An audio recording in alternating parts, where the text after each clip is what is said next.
अस्सलामु अलैकुम वरहमतुल्लाहि वबरकातुह। बिस्मिल्लाह वस्सलातु वस्सलामु अला रसूलिल्लाह व बाद। अन आयशा रज़ियल्लाहु अन्हा लम यकुनिन नबिय्य सल्लल्लाहु अलैहि वसल्लम यसूमु शहरन अक्सर मिन शाबान फ़इन्नहु कान यसूमु शाबान कुल्ला। रवाहुल बुखारी।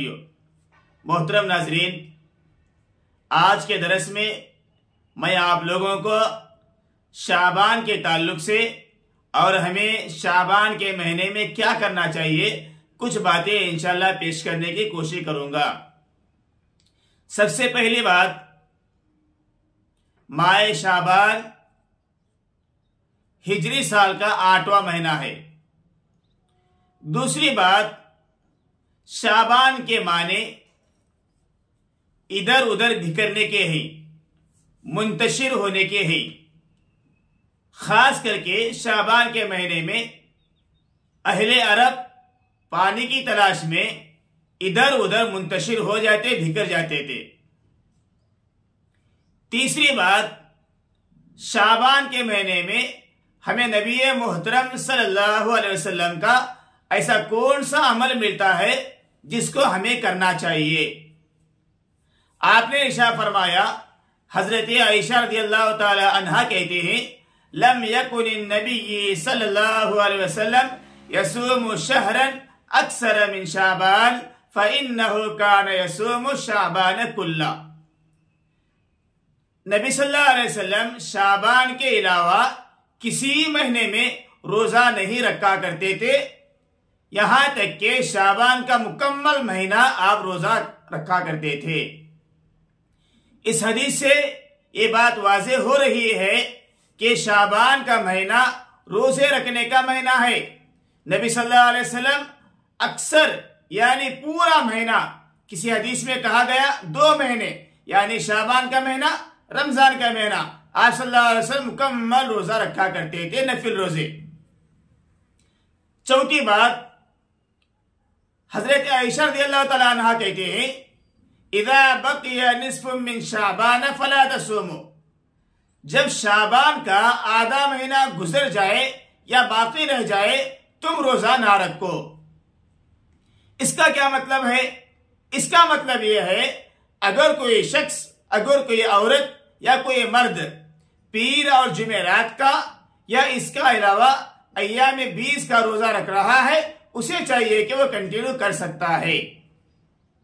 इसी में आप सल्लल्लाहु अलैहि वसल्लम ने फरमाया कि 15 शाबान गुजरने के बाद रोजे ना रखो। इसका मतलब यह है कि इस महीने में ज्यादा रोजे रखने की सूरत में तुम्हें कमजोरी लायक ना हो, बल्कि अपनी ताकत को बचा करके रखना चाहिए।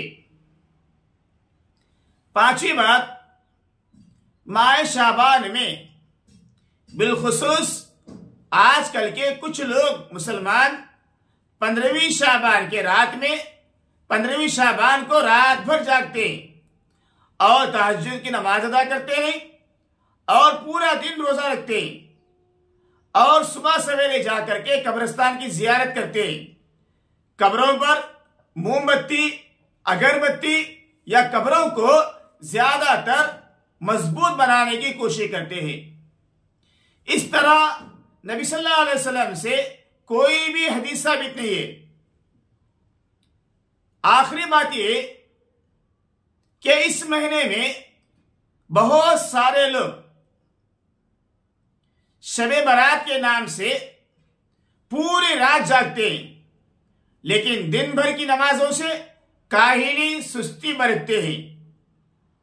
और कुछ लोग सलाते अल्फिया बोल करके 1000 रकात वाली नमाज, इस तरह कुछ लोग 14 रकात, कुछ लोग 12 रकात और कुछ लोग 1000 रकात वाली नमाज समझ करके उसे एक अपनी इबादत समझ करके करते हैं, जो कि अहादीस में, किसी भी अहादीस में, किसी भी हदीस में इसका सबूत नहीं मिलता।